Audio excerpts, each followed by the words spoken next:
Hare Krishna. Guruve Gaurachandraya Radhikaya Tadalaye Krishnaya Krishna Bhaktaya Tarabhaktaya Namo Namaha.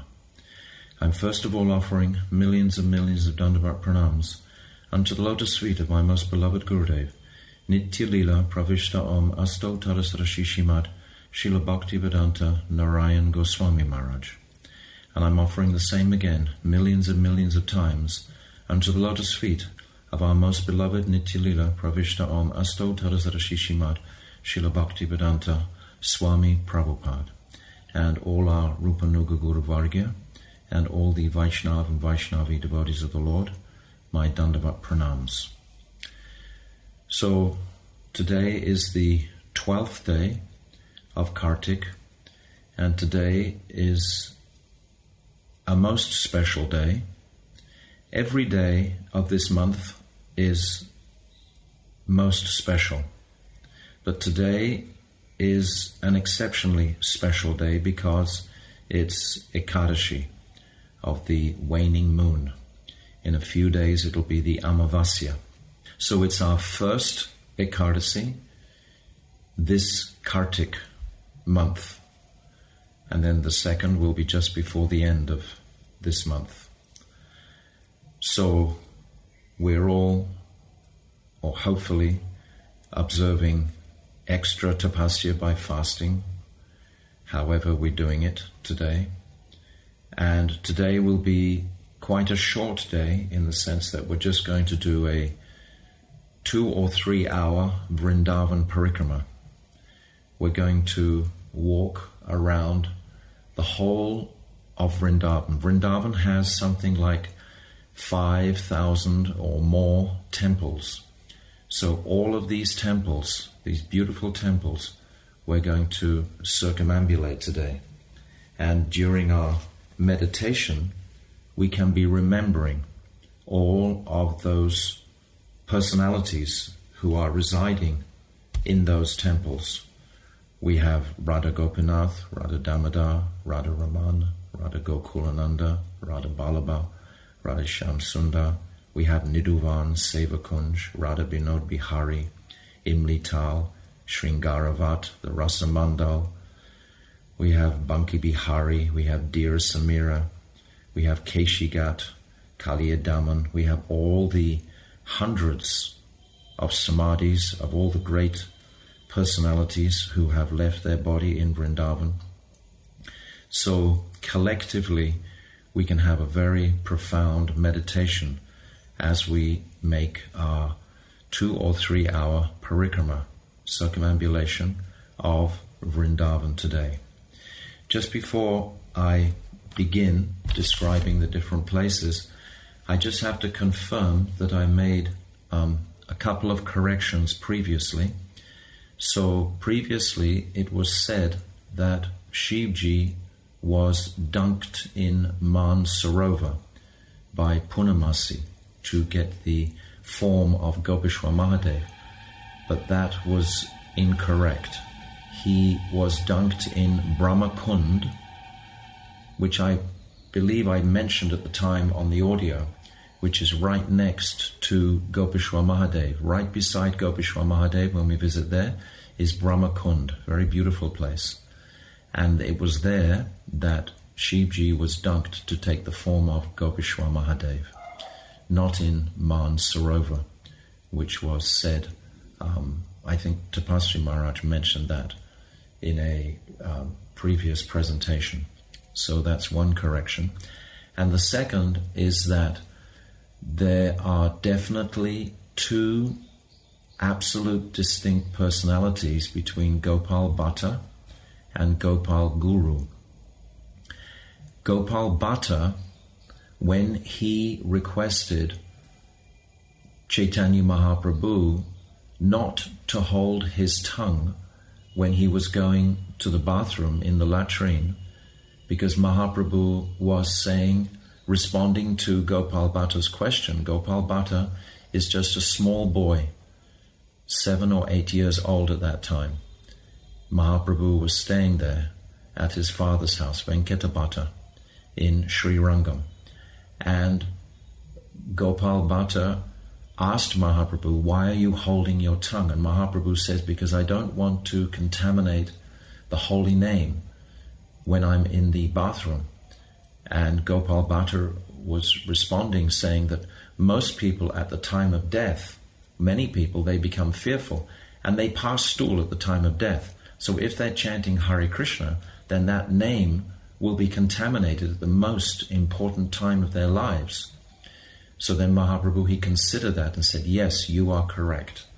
You are Guru. But that doesn't make him Gopal Guru. Gopal Guru is another personality totally. Gopal Guru is the disciple of Vakreshwara Pandit. And Gopal Guru is the speaker of the last 14 chapters of Jaiva Dharma. Gopal Guru was residing in the Gambhira. And today, if you go to the Gambhira, you'll see a beautiful murti form in the entrance of Kashi Mishra Bhavan, right as you go in to take darshan of the Gambhira in Puri. There is Gopal Guru's murti form to honor, and that is nothing to do at all with Gopal Bhatta. So somehow the Harikathas we were speaking overlapped at some point, and some devotees have commented that this was not clear. So please, I'm making it very, very clear now. Gopal Bhatta, he left Sri Rangam and he went to Vrindavan directly, and there he served Sanatan Goswami and Jiva Goswami in their rendering of their designated services to Chaitanya Mahaprabhu. Gopal Bhatta Goswami was much older than Gopal Guru. Gopal Guru was in Orissa, and Gopal Guru was the disciple of Vakreshwara Pandit. So they are two absolutely distinct persons. So please forgive me for that, if anyone got a misunderstanding from that presentation. So I just want to make that very clear now. Okay, so now we are beginning our Vrindavan Parikrama on the Ekadasi of the 4th of November. Now this day is also a special day, besides it being Ekadasi, and beside it being this day in Kartik, is that tomorrow we'll be going to Govardhan. So this will be our last day on the Parikrama in Vrindavan. So this is a very special day for us to collect all our remembrances of the beautiful places that we've had darshan of in Vrindavan. As I just described, that long list of Radha Raman, Gokulananda, Radha Vallabh, Radha Shamsundar, Radha Damodar, etc. All these different places, Dira Samira, all these places, Vamsivat, Shringaravat, Gopishwa Mahadev, Bankandi Mahadev, Madan Mohan, Sanatan Goswami's Samadhi, Prabodhananda Saraswati Samadhi, Kaliya, Krida Ghat. All of these different places we can remember today, because tomorrow we're going into another atmosphere of Govardhan. It's like another practically Prakosh, and even with the material consciousness today, you can sense a difference in atmosphere between Vrindavan and Giri Govardhan. But we'll talk about that tomorrow when we make our journey out there. But just to bear this in mind, that today is our final opportunity during this month of Kartik to absorb the speciality and dust of Sri Vrindavan. So as we leave the Gopinath Mandir, Gopinath Bhavan, and we make our way south along the Parikrama path, the first significant place we reach is Keshi Ghat. This place is extremely beautiful to behold. The red sandstone coloring of the beautiful building and steps there is very inspiring for the devotees to appreciate the splendor and beauty of that place. And generally, with the Parikrama party, we stop just on the other side of Keshi Ghat. And there's space for 700 or 800 people just to sit, and we sit around on the steps and we hear the katha of Keshi demon. We normally hear it in Hindi and Bengali as well as English, so today we're only going to hear it in English. So, Keshi demon, as I described previously, when I was describing about Parjanya, Nanda Baba's father, when they used to live in Nandagaon, and then they moved to Gokul. Parjanya means cloud. He's the rain cloud of all auspiciousness pouring over the family of Nanda Baba. And he has two brothers, Urjanya and Rajanya. These are his two brothers. But I described that Parjanya, he shifted to Gokul because of the fearsome nature of Keshi demon. So Keshi demon had been running around spreading fear for quite some time, just before this pastime is about to unfold. So Krishna is annihilating these various demons one by one. Keshi demon comes practically towards the very end of Krishna's childhood pastimes in Vrindavan. Just at the end of this Leela, then Krishna meets Narad. Narad comes to Vrindavan, and I'll relate that conversation between Krishna and Narad at the end. So now one day, Madhumangal, he came to Krishna and he said, "Oh, my dear Saka, it seems that everyone is so affectionate to you, and more than me, you get all the ladus. And I think it's because you have that peacock feather and you carry a flute. I think if you gave me your peacock feather and your flute just for a day or so, then I also would be able to get all the ladus and all the sweets that the elder gopis give out." So Krishna, he smiled, and his dear Saka, Madhumangal, he took his peacock feather from his head and he gave him his flute. He said, "All right, no problem.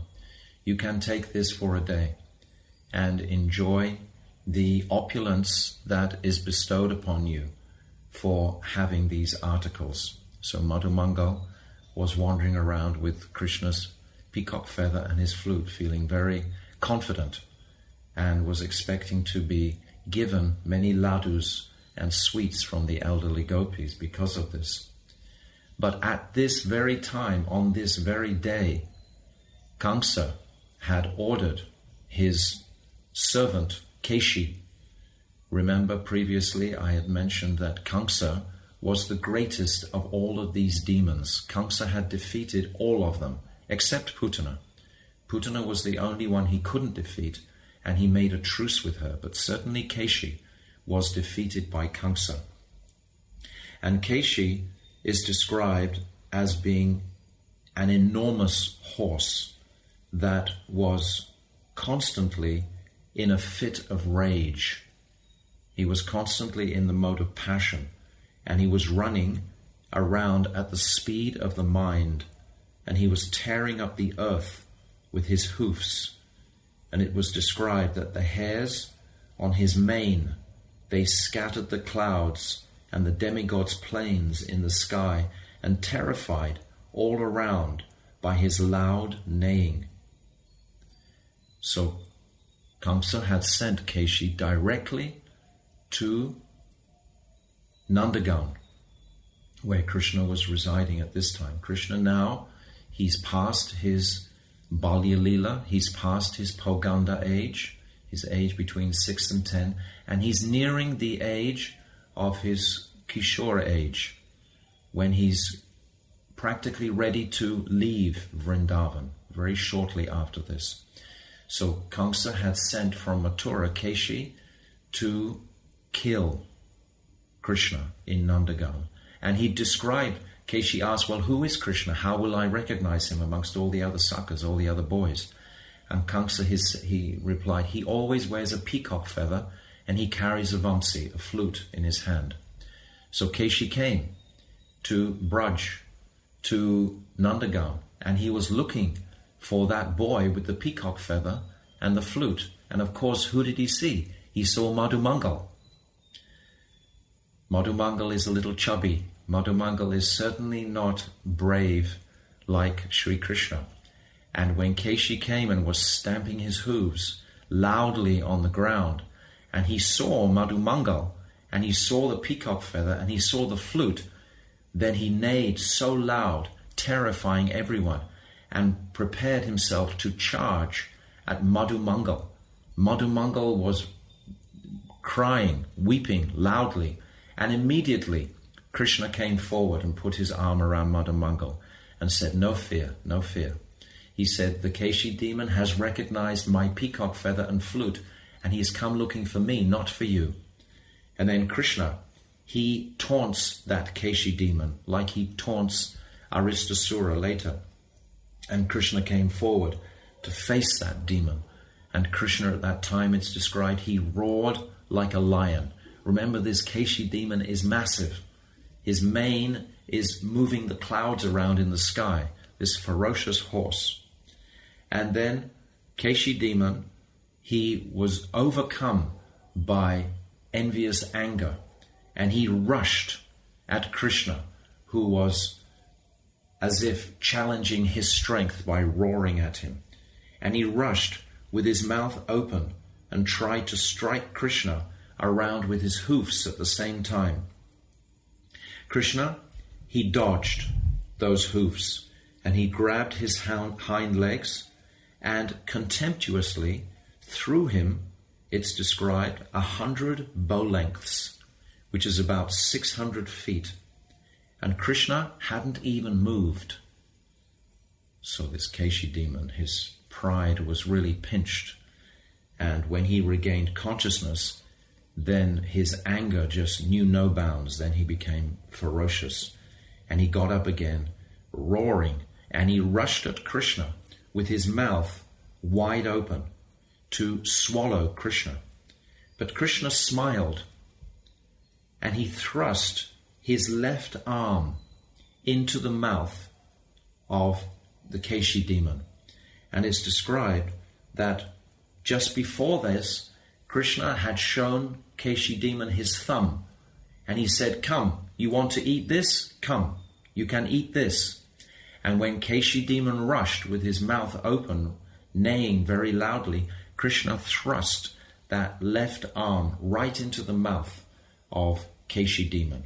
And as soon as Keshi demon's teeth touched the iron-like arm, because that's how it felt to Keshi, it felt like the arm was like molten iron.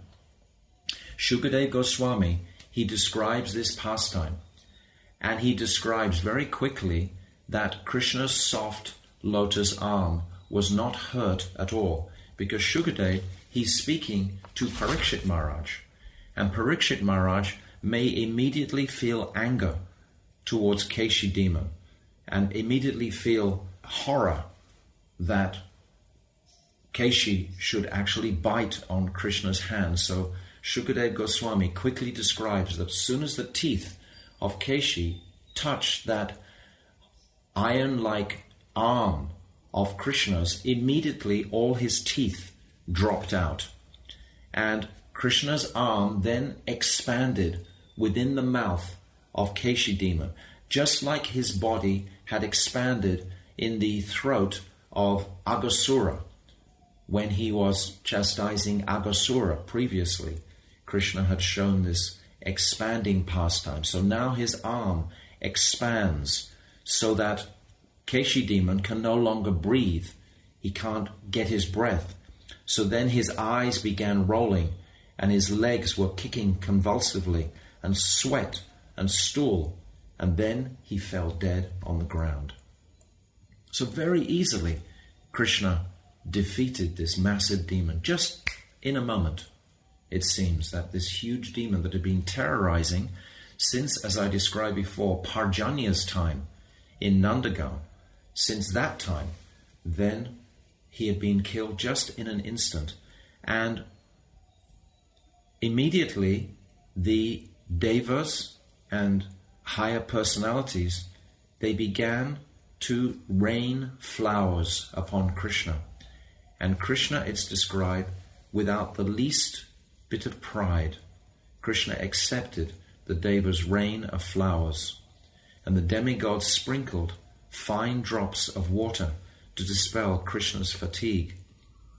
When Kamsa heard about his mighty friend Keshi, he was so ashamed, Jiva Goswami describes in Gopal Champal, that he didn't leave his palace for the whole of that day. He felt so ashamed and embarrassed by his greatest minister, the Keshi demon. Kamsa was surrounded by these ministers, giving him all this demonic information. And then in Srimad Bhagavatam, it's described that straight after this, after the Sakas had come and congratulated Krishna, and they'd had a festival celebrating the death of that tremendous demon, then Krishna, he just walked into the forest a little bit alone, because he understood that actually Narad wants to see me at this time. So that time, Narad approaches Krishna, and he reveals to Krishna that now your Braj Leela is practically complete, and now your Mathura Leela and your Dwarka Leela is about to unfold.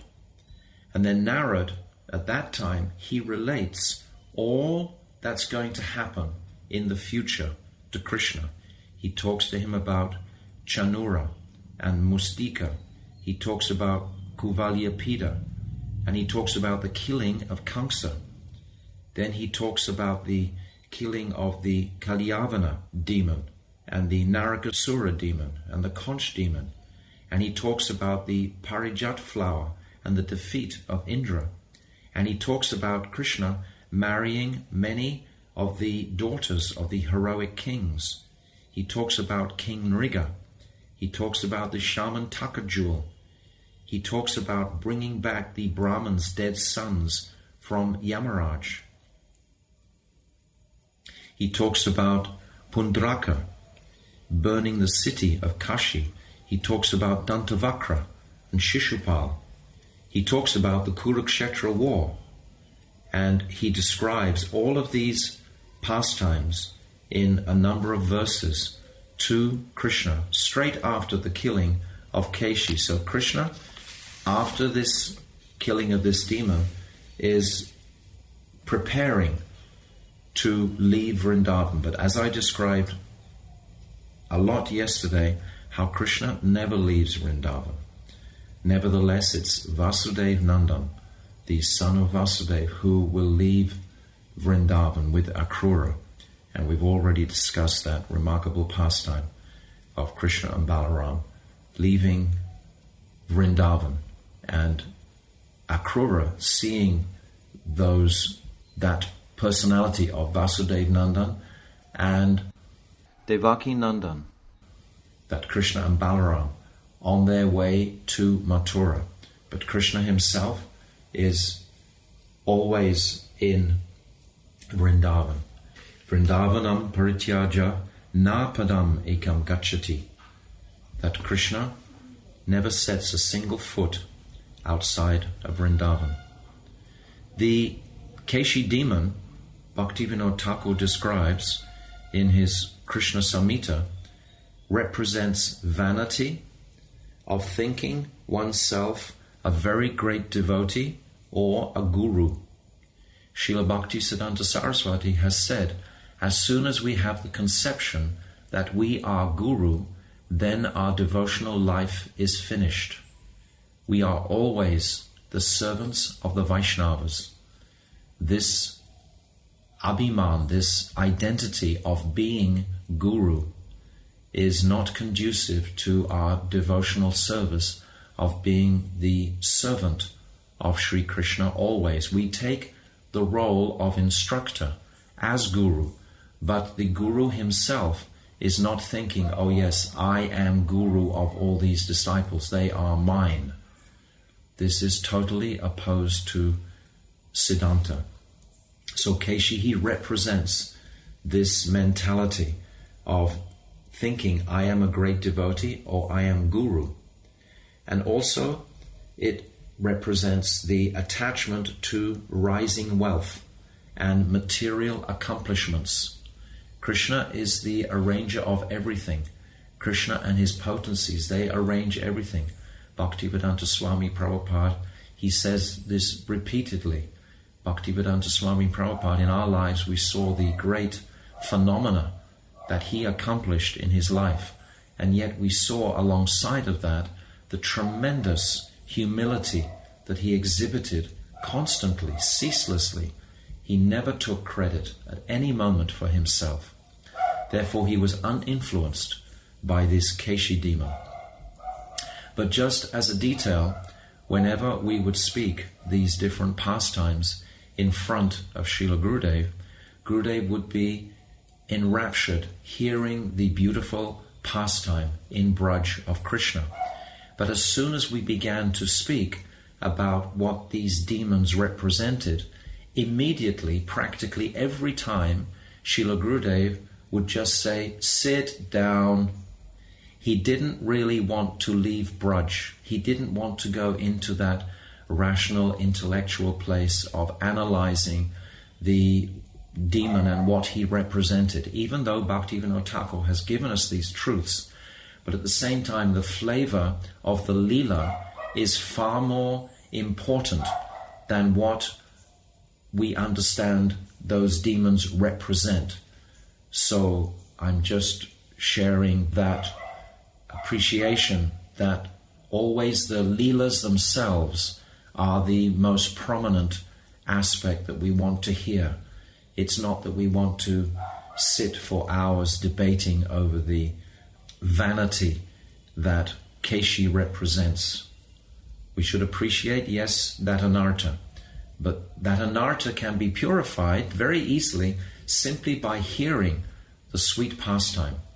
And at the end of this pastime, of course, Madhumangal, very humbly this time, because Madhumangal, of course, is the Brahmin boy who's always very proud of his knowledge, telling the other boys that they don't know these various constellations and various rituals and mantras and so on that only Madhumangal is privy to, because he's a Brahmin son. He's the son of Sandipani Muni in Ujjain. So Madhumangal, he very humbly comes and he returns the peacock feather and the vamsi, the flute, to Krishna, and is saying very humbly, never again do I want to be impersonating you, because I see all these demons, they all come for you, even though you might get some extra ladus, but still I don't want to ever be frightened like that by having Keshi think that I am you and him wanting to eat me. So Madhumangal, he again gives the peacock feather and flute to Krishna. So this is the pastime that we hear in Keshigat of this Keshi demon. And then the Parikrama party, we leave to continue our Parikrama. And we walk around 2 or 3 kilometers chanting Hare Krishna and appreciating the beautiful village of Braj, because when we come around the back way of Braj, it's very more, the village atmosphere is there. We see today that in the center of Vrindavan, it's very much covered over with so much materialistic activities and so on. Because today it's described in Shastra that in the age of Kali, gradually Vrindavan will become more and more covered over. That covering is in the form of the various material desires that people bring to Braj. And I described at the beginning today when we were speaking that when we go to Govardhan, the covering is definitely less, because people in Govardhan, they always visit Govardhan just to do the Govardhan Parikrama. And in Radhakund, it's even less again. But in Vrindavan, there are many deceitful people who are just interested in making lots of money. And you see so many condominium buildings have been put up there. So this brings deceitful type of people, and it's this atmosphere of deceit that is the covering. But as we come around this back part of Vrindavan, then we see very much the forested area and the cows and the buffaloes, and it's very peaceful and calming on the consciousness. So as we proceed along, we come around after about 2 or 3, perhaps 4 kilometers, we come to, it's called Chaitanya Baitak. And this is where we generally stop also. And we discuss the glories of Chaitanya Mahaprabhu, how it is by the mercy of Mahaprabhu, practically speaking, that we are even in Vrindavan. What to speaking of our understanding the esoteric nature of Vrindavan Dham compared to Vaikuntha, this Madhurya Dham, which we discussed yesterday in relationship to Lakshmi Dev performing her austerities in Belvan. So we hear, because it's a Chaitanya Baitak, it's where Chaitanya Mahaprabhu sat while he was touring all the forests, the 48 forests, with the Sanodian Brahmin that he had met in Mathura at Vishramghat. When he first came to Mathura, that Sanodian Brahmana. And Mahaprabhu was so impressed that this Sanodian Brahmana could appreciate the moods and bhavs that Chaitanya Mahaprabhu, that he himself was tasting.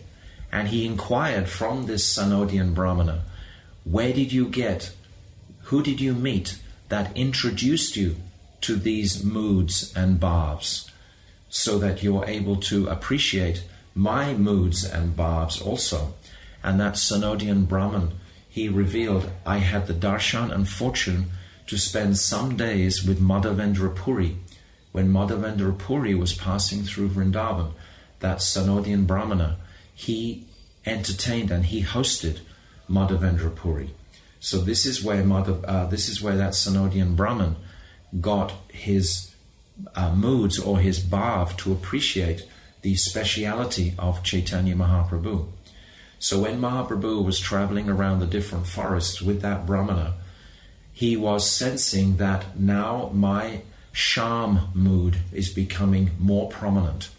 Mahaprabhu was only advented to taste the sweetness and speciality of Sri Radha's moods, to taste the sweetness and speciality of her Mahabhav for him. This is what Mahaprabhu has come to gift us with, that who is Radha? He's come to give us clearly what is Radha Tattva. So without Mahaprabhu, without his mercy, how would we ever be in Vrindavan today? How would we be hearing about all the sweet pastimes of Krishna 5,000 years ago?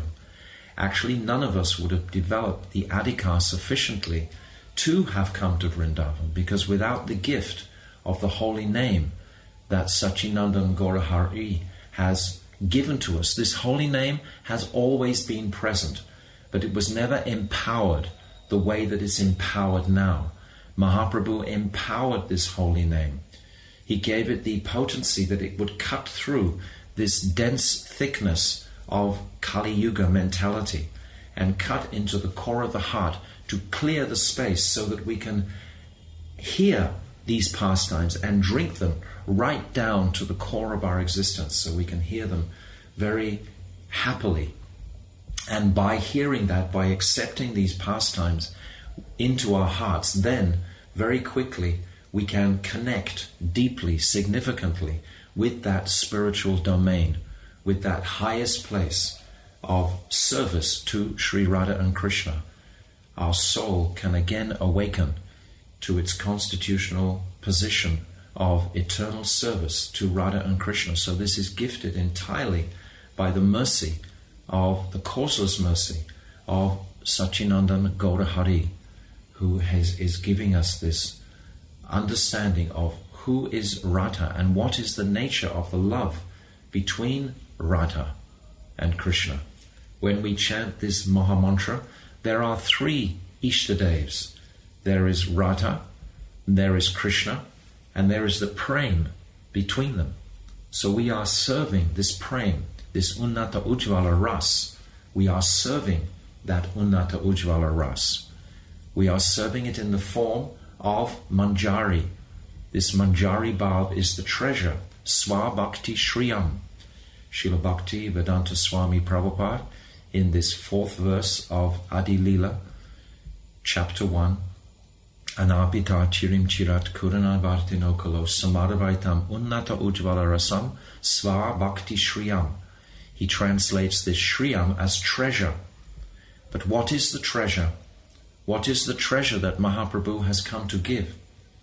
Swa Bhakti, Krishna's own bhakti. Swa means own, Krishna's own bhakti. And he's come to give his own bhakti, the treasure of his own bhakti, his own devotion. So what is the treasure of Krishna's own devotion? That is service to Sri Radha exclusively.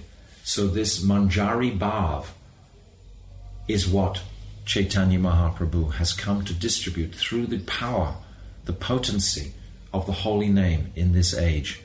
So we're stopping here at this place of the Chaitanya Baitak, and we're remembering with great melting heart's gratitude to Sri Chaitanya Mahaprabhu for bringing us to this holy land of Vrindavan, that, as we've been hearing about repeatedly in all these different pastime places, is just soaked in the sweetness of Madhurya Prem, this Madhurya Bhav, this Madhurya mood is just soaked into the atmosphere of Sri Vrindavan. So it is the fortune, our fortune, to have connected with Chaitanya Mahaprabhu and to hear about his Leela as Krishna 5,000 years ago. Sri Krishna, he came to experience this ras, but Mahaprabhu has come to distribute this ras through the holy name. Previously to Mahaprabhu there was bhakti. Bhakti was there, but there was not this bhakti ras. So it is the glory of Mahaprabhu that we are able to appreciate, at least intellectually and rationally today, what is bhakti ras. And gradually, by the mercy of our Guru Vargya, some of these truths will become apparent in our hearts. They will open up by the mercy of the dust of Vrindavan and the mercy of this Kartik month and the mercy today of Ekadasi. Ekadasi Devi is able to bestow so much mercy to us. We are fasting, but what does real fasting mean? Real fasting means running very fast to Krishna. This is what real fasting means. So today we have this open door to perform this extra brat of fasting on Ekadasi and remembering more deeply and significantly all of the Vrindavan pastimes in our Parikrama. So today we're circumambulating the whole of Vrindavan. Generally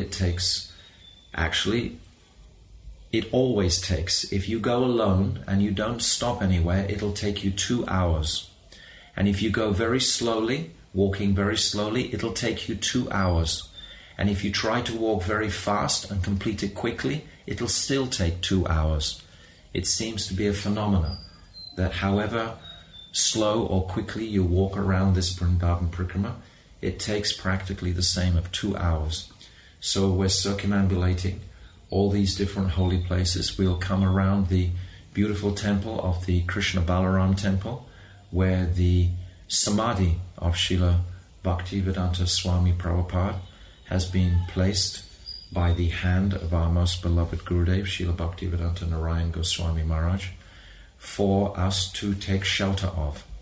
As we come around there, we see the beautiful Krishna Balaram Mandir and all the other temples that I've described previously in our Vrindavan Parikrama. So today, especially, we're drinking deeply the speciality and sweetness of Vrindavan. And I've said previously, what is the most auspicious object or article of Vrindavan today? And that is the dust. Because the dust of Vrindavan is where all these personalities have walked in. It's where the gopis have walked. It's where Krishna has walked, where Sri Radha has walked, where Satyanandana Gaura Hari has walked, where Nityananda has walked, where Advaita Prabhu has walked. All the previous acharyas have walked. My Gurudev has walked. Srila Bhaktivedanta Swami Prabhupada has walked. All these personalities have walked in the dust. So while we're circumambulating Vrindavan today, we're deeply appreciating that the dust has contained all the potency of these great personalities for us to relish and to roll in and to take upon our heads very carefully. The dust of Vrindavan comes in following in the footsteps of Sri Rupa Goswami, Sri Raghunath Das, Sri Jiva Goswami, Sri Gopal Bhatta, Sri Raghunath Bhatta, all the Goswamis, all our acharyas, Srila Bhaktivinoda Thakur, Srila Gokishore Das Babaji, all these personalities have resided at some time in Vrindavan. So today, very gratefully, covering ourselves in the dust of Vrindavan in preparation for our journey tomorrow to leave this wonderful village of Vrindavan and to take up our residence in Govardhan. So that will be our journey for tomorrow. So that's the conclusion of our Vrindavan Parikrama today. And of course today we can hear more of the beautiful Dambanda Leela, the sweet Leela of Mother Yashoda binding Krishna. Previously I was able to describe, we had a small Harikatha day, something of the first verse. And today we can consider the second verse. Perhaps we have a few more minutes left to consider this beautiful second verse of the Damodar Astakam that we've been singing regularly every day, hoping to invoke this special mercy, this Karuna Shakti of Krishna. This beautiful second verse, Rudanta Muhur Netra Yugam Rijantam Karambojam Yugmena Satanka Netram. He's rubbing his eyes again and again, he's weeping. And the acharyas describe that he's rubbing his eyes to make sure that plenty of tears come to show Mother Yashoda that he really is afraid and he really is repentant. And he's also rubbing his eyes, perhaps because there are some real tears coming. So this pastime is very heart-touching, very, very sweet indeed, that Krishna has become terrified of the stick that he's perceiving in the hands of Mother Yashoda. How can this be? I previously spoke that beautiful verse, Karamani anihasya bhavo bhavasyate durgashraya tari bayat pralayanam kalatmano yat pramod yuteshram swatmanrate kidyati dira vidam iha. That Krishna, he works and he doesn't work. He's born and he doesn't take birth. He's fear personified, yet he runs away and he hides in the fortress near Dwarka. And he is the most renounced, and yet he lives in an ashram with 16,000 queens. How can we understand this inconceivable nature of this person? Here he is, rubbing his eyes out of fear of his mother, fear of her stick that she's carrying, and at the same time he is that Supreme Lord. So this understanding or this appreciation between Krishna's Aishwarya mood and his Madhurya mood, this Aishwarya Vichar and this or Tattva Vichar and this Madhurya Vichar, these are two distinct considerations that the devotees can reconcile easily simply by chanting. So in this beautiful verse, my Gurudev describes that during this pastime, at this point in the pastime, when Krishna is so afraid of his mother, still his mother is determined to chastise her son. she's convinced that if she doesn't do this, then her son will grow up to be too mischievous. And Mother Yashoda, simply as her duty as a mother, she must bind him. But then she tries to bind him, of course, and the rope is 2 fingers too short. And again she calls for some more rope. And again the rope is 2 fingers too short. And she goes on for hours trying to bind Krishna until perspiration is coming all on her forehead and all her body is becoming soaked in perspiration as she's struggling to bind her son. And all the elder gopis are standing behind chuckling. And Mother Yashoda is feeling so embarrassed at this point. How can she not bind her mischievous son? That her son is born from her womb. And if she can't even bind him, then what sort of mother is she? And she starts to pray deeply to Lord Narayan. And at this point in the Leela, Krishna has been employing up to this point his Aishwarya Shakti in preventing Mother Yashoda from binding him.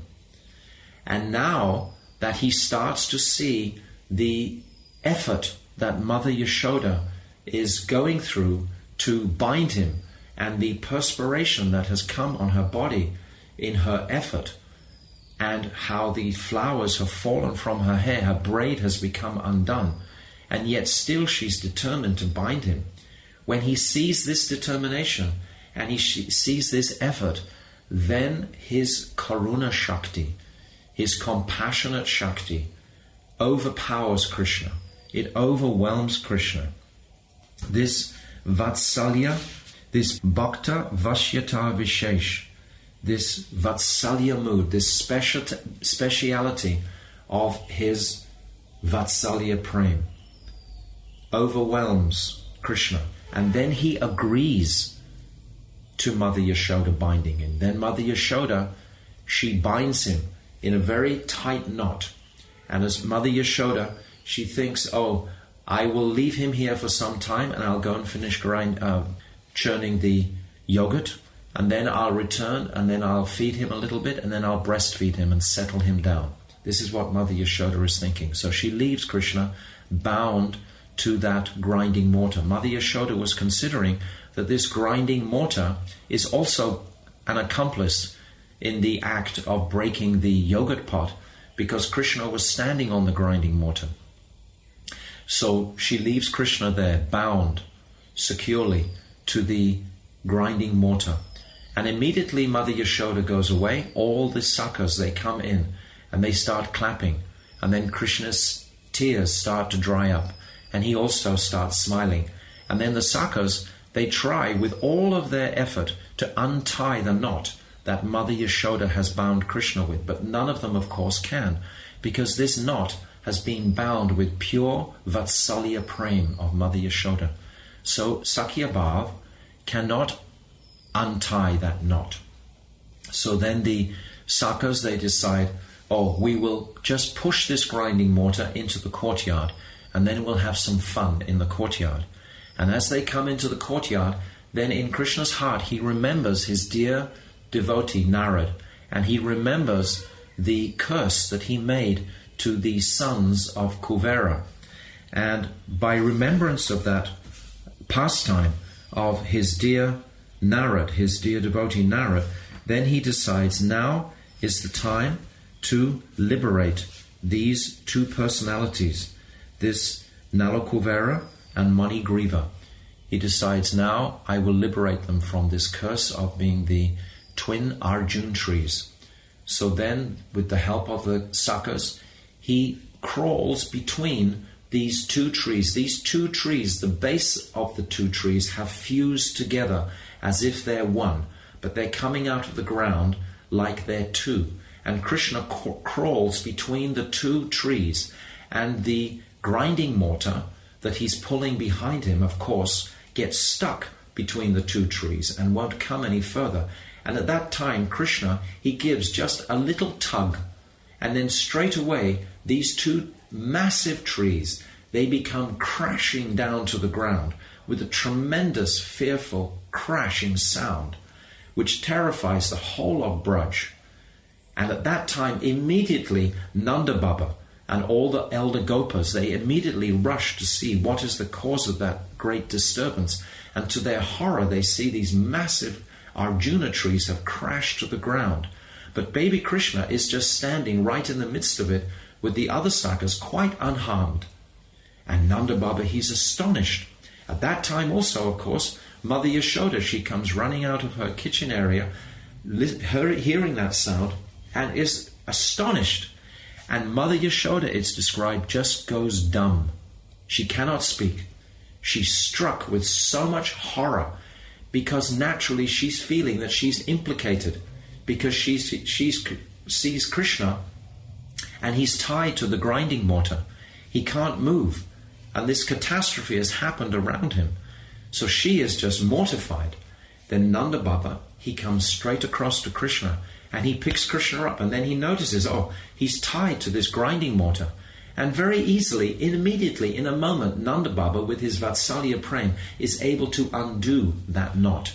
It's described that Nanda Baba's Vatsalya Prem is not as to the same height, in fact, as Mother Yashoda's, but still he's able to untie this knot very easily with his Vatsalya Bhav. And then he's holding Krishna, and he's asking Krishna, who tied you to this grinding mortar? And Krishna says, Mother. And then he asks the little boys, how did these trees crash to the ground? And then the little boys describe, oh, Krishna, he just pulled that grinding mortar in between these two trees, and the trees crashed down by themselves. And then two beautiful figures came out of the trees, and they offered prayers to Krishna, and then they disappeared. And then when Nanda Baba, he heard this, he didn't really believe the little children. The little children, Krishna, of course, he's still in Gokul. This means he's not more than 2 years old, 3 years old. Krishna leaves Gokul when he's about 3 years old. So this pastime is happening in Gokul. So Krishna is very young. Krishna actually is about 18 months when this pastime is going on. So then when Krishna hears that Mother Yashoda had bound him to that grinding mortar, then he becomes very grave.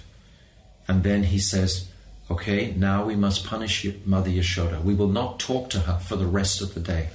This is the greatest punishment that anyone can inflict in a family, is not to talk to the other person. So Nanda Baba, he decides he will not talk to Mother Yashoda for the rest of the day, and he pulls out some ladus and he gives to Krishna.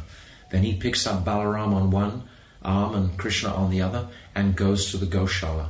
And then he squirts milk directly into the mouths of Krishna and gives them beautiful rock candy, this mishri, this pure sugar. So they're taking the warm milk. And then for their lunch, Mother Rohini, she comes and gives them some prasadam for lunch.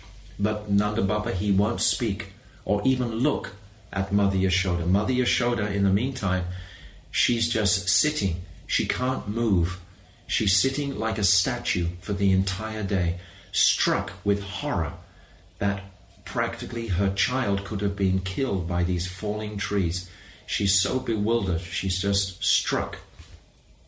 And then as evening comes, and then Krishna, he comes back into Nanda Bhavan, then Mother Rohini, she comes to take Krishna. And Krishna, he rejects her. He says, no, I will not come to you, Mother Rohini. When I called you, when I was in my greatest distress, when Mother Yashoda was trying to bind me, I was calling for you very loudly. You never came. No, you cannot touch me now. And he pushes Mother Rohini away. And then Mother Rohini says, but come to your mother. Your mother is heartbroken. Your mother so much wants to hold you. And at that time, Krishna says, no, never.